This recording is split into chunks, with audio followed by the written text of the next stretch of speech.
interview with my Uncle Tony, and your full name is? Tony Tan. Tony Tan.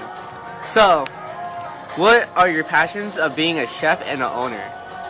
Well, my passion is food. I love food. Everything about food. Very good. All different types. And to be an owner and a chef at the same time, I can operate and learn how to manage, and I can quality control better than, a regular chef would do. If they don't own the place. I see. So in other words, I care about the food. Good. What can you tell me? What is your overall story of becoming an owner of a restaurant and also to being a chef? Well, one day my wife decided to, she likes sushi. So when we're dating, and I look around, I go, you know what?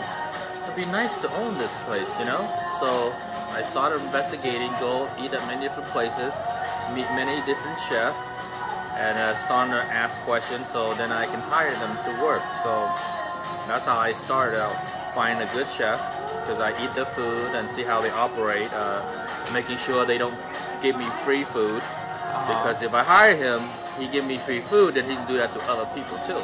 I see. When I go in a bar, I don't mind paying for it. If it's a good chef, he'll charge me, but the thing is, he will give me the best piece or the freshest dish of the day. So that's what I looked into a chef, and that's how I determined if he's good or not.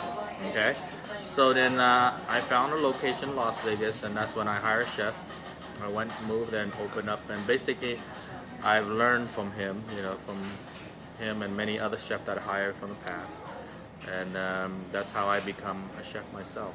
I see. What were your thoughts of the overall outcome of your opening your restaurant to compare to your thoughts on the present time now?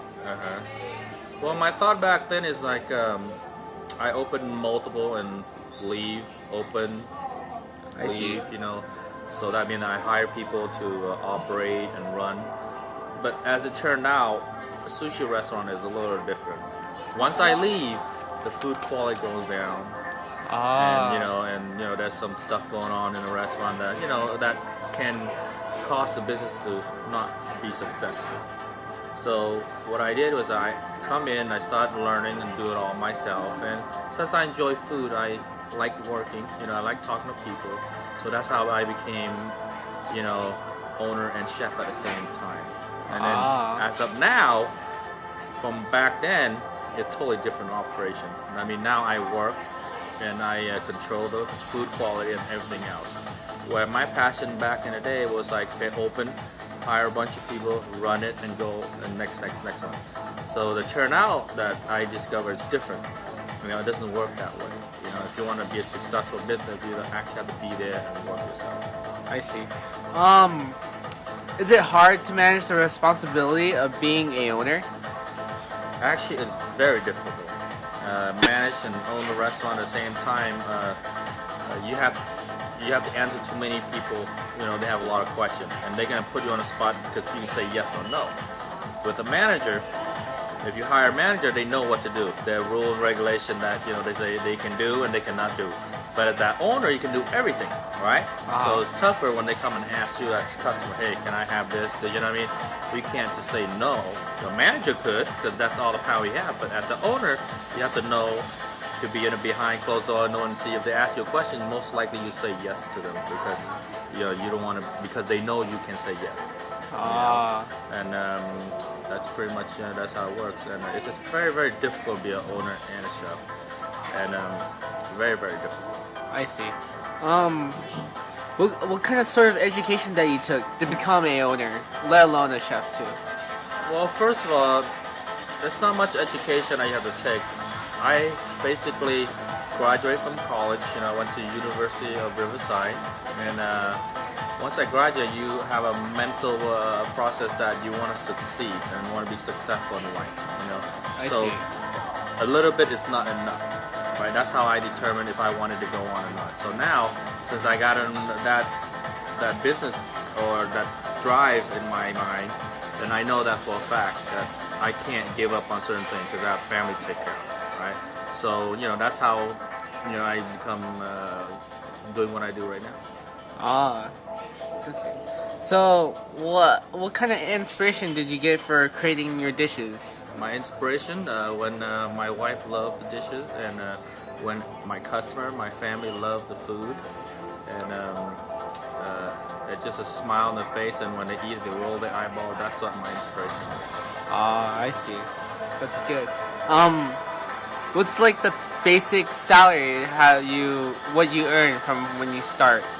When you start? Start or how? Start to now As a sushi chef?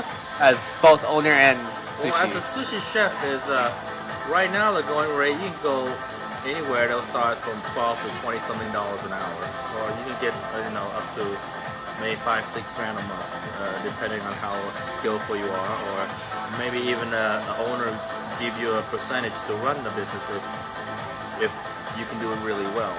I see. And to be and to make money wise as an owner is sky's the limit. Ah.